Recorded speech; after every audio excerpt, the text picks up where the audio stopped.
Bonsoir Philippe. Salut Jean-François. Tu as un petit toux? Oui, un petit peu. J'essaie de pas trop tousser pendant qu'on se parle. C'est bon. Philippe, c'est plus un secret, nous le savons maintenant. L'objectif de nos gouvernements, c'est le contrôle de la population canadienne notamment. L'urgence sanitaire a été mise de l'avant pour créer des conditions exceptionnelles et ce, pour instaurer un contrôle de la population. L'objectif des divers paliers gouvernementaux, c'est le contrôle social sans utiliser, autant soit peu, la crise sanitaire. J'ai donc préparé une courte vidéo où l'on entend le maire d'une ville importante au Québec faire une déclaration choc. On l'écoute à l'instant puis on commente par la suite. Un extrait du maire Marchand qui date de vendredi, conférence de presse sur le jour de la Terre. C'est un extrait qui fait grand bruit sur les réseaux sociaux. On l'écoute à l'instant. Je peux vous dire qu'en Chine, ils se prennent de grands virages. Avec leur type de gouvernement, il n'y a pas beaucoup de consultations. Quand les virages se prennent, ils les prennent rapidement. Et en général, ils peuvent être plus rapides à faire les changements que nous, de par leur capacité à implanter, imposer des changements. Bon, une comparaison avec la Chine, avec un régime qu'on connaît. Est-ce que le maire a bien pesé ses mots dans ce cas-ci? Pas du tout. Encore une fois, là, on nous donne en exemple la Chine, le plus grand pays dictateur au monde. Vous savez, c'est quoi une dictature? Hein? Une dictature, ça ne consulte pas, ça l'impose. Puis le maire n'aime pas consulter. Encore une fois, c'est sa façon de pouvoir démontrer que nous, les pays, dans le fond, les pays qui sont en démocratie, on dort au gaz. On dort au gaz. Tu penses quoi de la déclaration du maire Marchand, Philippe? Ah ben, ça dépend. Si c'est moi qui décide et que c'est lui qui obéit, je suis d'accord avec lui. Mais j'ai même plus de mots, tellement ça devient gros. Ouais. Dans le fond, le petit peuple, on va arrêter de perdre son temps avec ça. Là. On va prendre des décisions, on sait mieux qu'eux ce qui est bon pour eux, donc on va le faire. Oui. On en a parlé avec Richard Descaries puis Maître Lafrance la semaine dernière. On a apporté une modification en 2017 sur la loi des cités et villes qui donnait davantage de pouvoir aux villes. Puis aujourd'hui, on commence à voir l'étendue de ce pouvoir s'installer de plus en plus.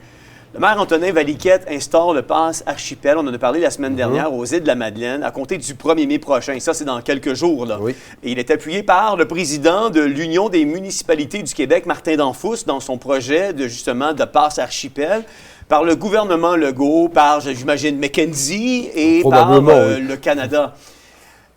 C'est assez majeur. On a aussi un autre exemple. Les maires du Grand Montréal ont récemment menacé Québec d'imposer jusqu'à 228 $ en taxes par voiture sur tout le territoire métropolitain dès l'an prochain pour renflouer le transport en commun. Ce scénario représente une hausse de 280 % de la taxe sur l'immatriculation. Puis là, les gens pourraient dire « Ah bien, cette taxe, ça ne me touche pas. Parce que moi, je ne reste pas dans Montréal. » Mais les gens se trompent. Détrompez-vous. C'est Grand Montréal. Le Grand Montréal, c'est très grand, même très, très grand. Le Grand Montréal s'étend sur plus de 4000 km² et inclut 82 municipalités locales, dont les villes de Laval, de Longueuil, ainsi que tout le réseau des villes de la Rive-Sud et de la Rive-Nord de Montréal. Ça touche 4,2 millions d'habitants, c'est la moitié de la population québécoise. C'est quand même majeur. Donc, on voit encore que suite aux lois sur les cités et villes qui ont été changées en 2017, que les villes ont de plus en plus de pouvoir. Non seulement ça, il y a un projet de loi, le projet de loi 50, qui est dans le fond la création, on en a parlé avec le professeur, vous vous en souviendrez, le professeur Étienne Bernas, qu'ils ont le pendant de cette loi-là en France, qui est une loi sur la délation, la création d'une loi sur la délation. Puis là, je vais citer quelques paragraphes de cette loi-là qui sont assez troublantes. Ça dit, le projet de loi, s'il est adopté, chargera les municipalités. En fait, c'est vraiment un projet de loi conduisant tout droit sur le chemin du totalitarisme. Le projet de loi, s'il est adopté, chargera les municipalités de veiller à l'application sur son territoire du règlement pris en vertu de l'article 11, aux fins d'en vérifier l'application ainsi que celle d'un règlement pris en vertu de l'article 12. Elle peut désigner toute personne pour agir comme inspecteur. Un inspecteur peut, dans l'exercice de ses fonctions, pénétrer à toute heure raisonnable dans un lieu où il a un motif raisonnable de croire qu'il s'y trouve un bien ou qu'il y ait exercé une activité sous la responsabilité d'une personne visée par un règlement en vertu de l'article 11 et 12 et en faire l'inspection. Il peut également prendre des photographies des biens ou des activités de cette personne. T'en penses quoi, toi, du projet de loi 50? Là, j'ai juste lu, là, c'est long. Là, non, c'est long. La première question, est-ce que j'ai le droit d'être vulgaire? Non, ça n'a aucun sens. Ça n'a absolument aucun sens. Non. Mais il faut faire attention. Parce que l'inspecteur, c'est un citoyen, là. Ah oui, c'est-à-dire que le gars que tu as battu au golf et qui t'aime pas la face depuis, ou celui qui aurait bien voulu avoir ta blonde, il va avoir le pouvoir de venir chez toi et puis de te mettre dans l'embarras. Je veux dire, c'est mettre la population les uns contre les autres. Ce qui s'est passé pendant la pandémie, hein, le coup de téléphone, mon voisin a une voiture de trop dans son parking, on est exactement là-dedans. Ouais. On va chercher les travers les pires de l'humain, puis on essaie de les exacerber. Est-ce qu'on est en train de donner trop de pouvoir aux municipalités puis aux villes? Alors, ça dépend à qui on donne le pouvoir. Les maires n'ont plus de pouvoir, les municipalités en ont. C'est bizarre. On va dire, je ne comprends pas. En réalité, c'est que la MRC donne le travail à faire et la ville a l'obligation, à toute fin pratique, d'exercer ce que lui demande la MRC.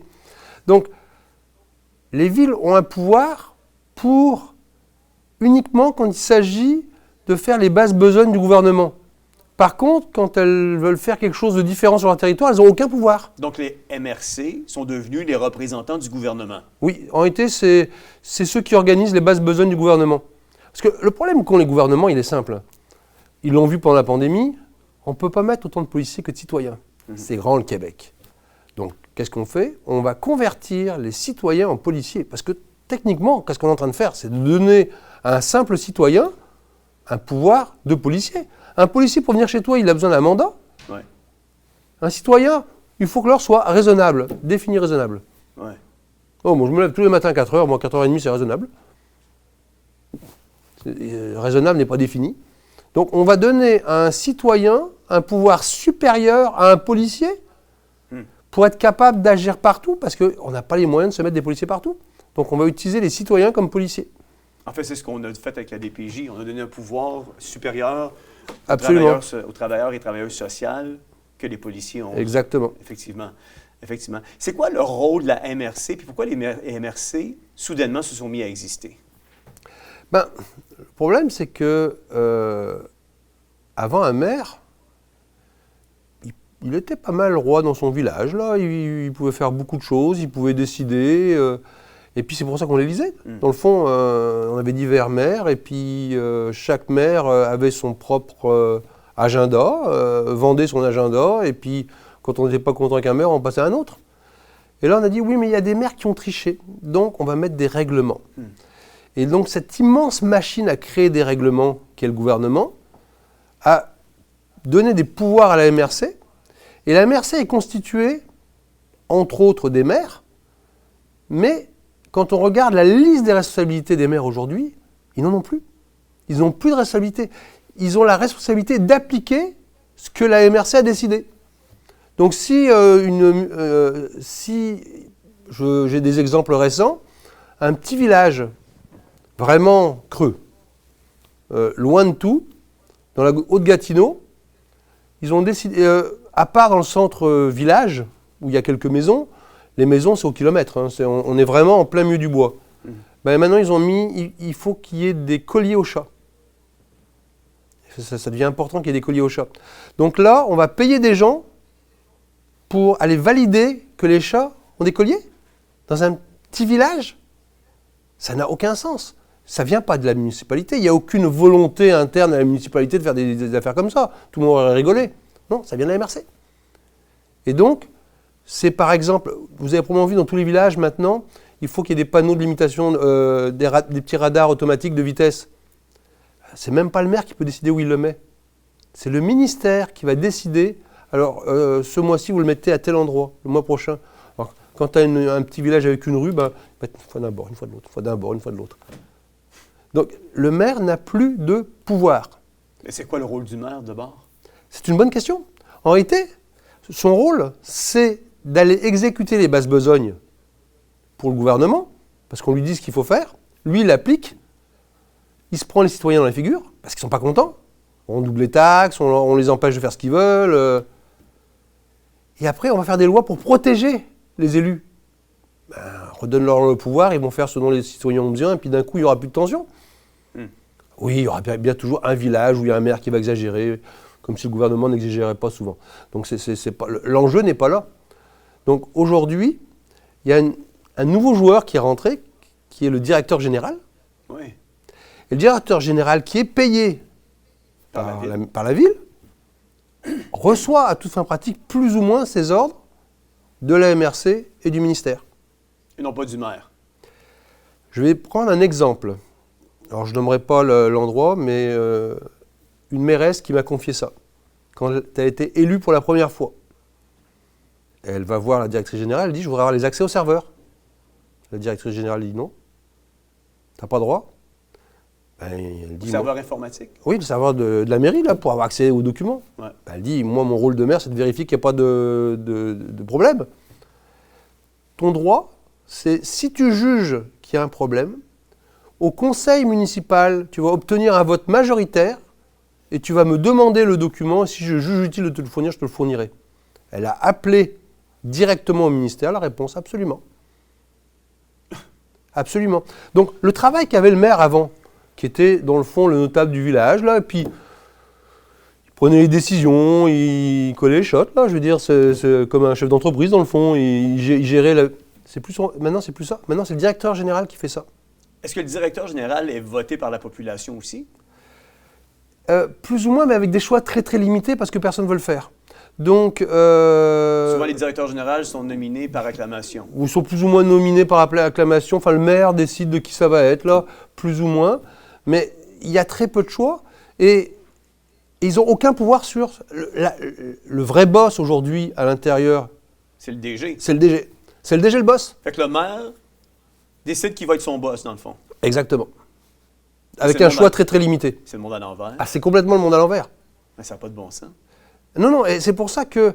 Et en plus, j'ai été récemment dans la vallée de la Gatineau pour une présentation de la MRC.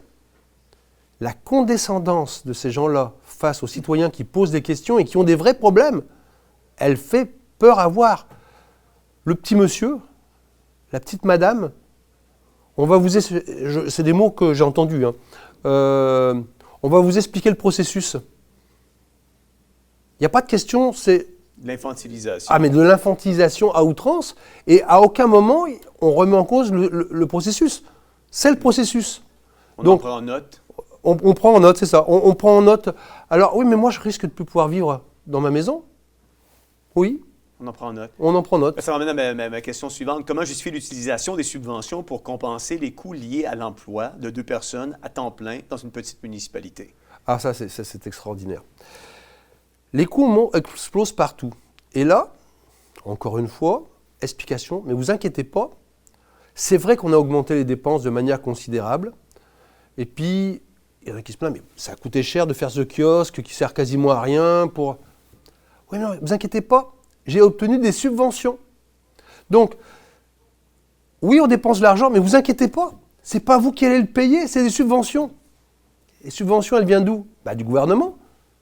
Puis le gouvernement, il prend l'argent où? De mes poches. Dans mes poches. Donc, je ne vais pas te le prendre dans la poche gauche, mais t'inquiète pas, mais c'est la poche droite qui va reprendre l'argent. Ça n'a aucun bon sens. Les dépenses explosent partout. Les MRC, dans la vallée de Gatineau, le montant sur 15 millions d'organisations, il y a 5 millions de salaires. On n'est pas à Montréal, là, hein, on est quand même en région. Et là, tout le monde se met à pleurer. Puis là, les gens commencent à prendre conscience parce que les comptes de taxes municipaux doublent. Juste le double pour beaucoup de gens. Et là, on leur dit, oui, d'accord, ça double, mais c'est parce que ta propriété a doublé de valeur. Alors pourquoi la propriété a doublé de valeur? Ça, c'est superbement intéressant. Pendant la pandémie, à cause de la situation qui était quand même très spécifique, les gens ont voulu sauver la campagne. Donc les prix ont explosé puisque tout le monde en voulait. Ils disent, ah ben c'est le renouvellement, on n'y peut rien, c'est le processus. Le processus, on réévalue tout en fonction des valeurs au pic de la pandémie. Donc maintenant, ta maison, elle vaut plus 100 000, elle vaut 200 000.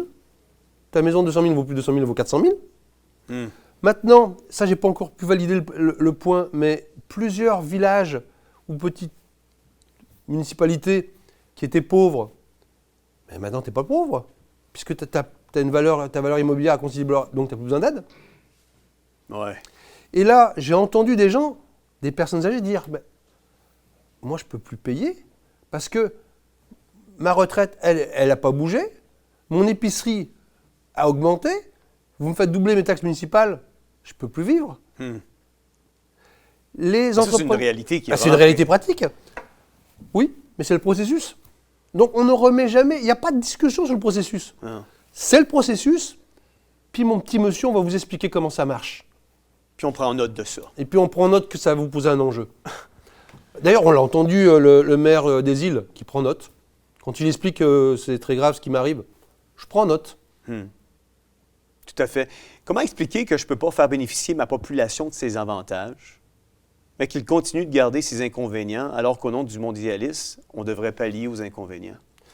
Ça, c'est quelque chose qui m'énerve terriblement.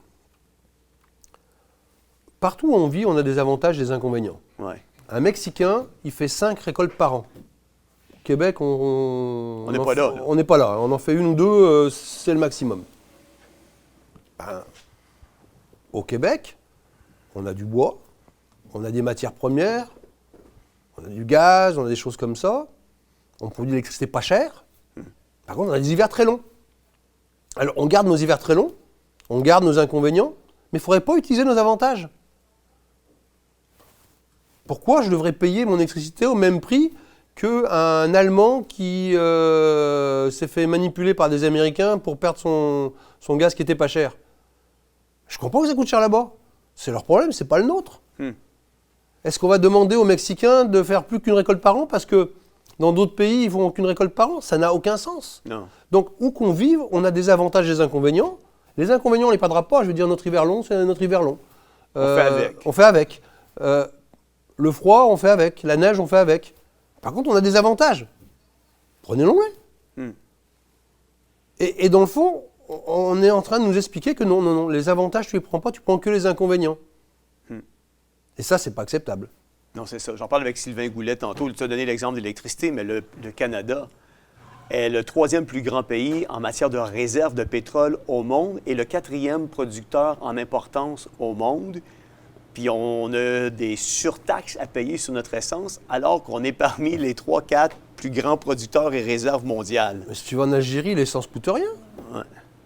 Tu vas aux États-Unis, Mais oui, déjà c'est 3 fois moins cher. C'est beaucoup moins cher non, qu'ici. ça n'a absolument aucun sens. Ouais. Je pense qu'il devient vraiment essentiel aujourd'hui pour les citoyens de retourner dans les villes et puis de poser des questions. Oui, absolument. J'ai une annonce à faire. Oui, c'est vrai. Vas-y, Philippe. On commence un mouvement qui s'appelle le mouvement localiste du Québec. Si vous voulez aller voir sur Internet, c'est facile, localisme.ca. Donc sur localisme.ca, on commence à en parler et on est en train de travailler pour aider justement, parce qu'il y a quelques maires là,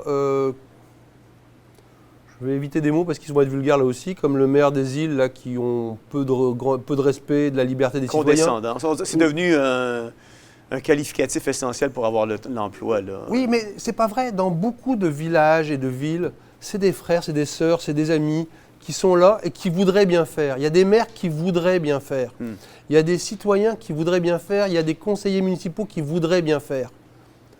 Mais chacun travaille dans son coin. Donc maintenant, on va créer du lien entre tous ceux qui veulent se battre contre cette grosse machine. Il faut, pour redonner du pouvoir aux maires, puis commencer à faire les choses comme ça nous arrange nous, pas comme ça arrange Québec. Non, c'est ça. Localisme.ca. Localisme.ca. Merci beaucoup, Philippe.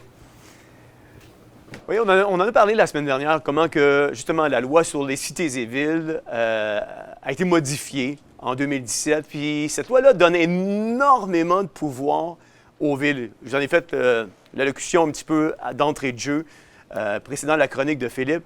Et vous savez, pour moi, c'est préoccupant. Et on doit se faire un devoir d'aller assister à ces conseils de ville-là, qui sont ouverts au public pour savoir ce qui se passe dans nos propres villes, dans notre propre ville. Vous savez, la semaine dernière, on a parlé du pass Archipel.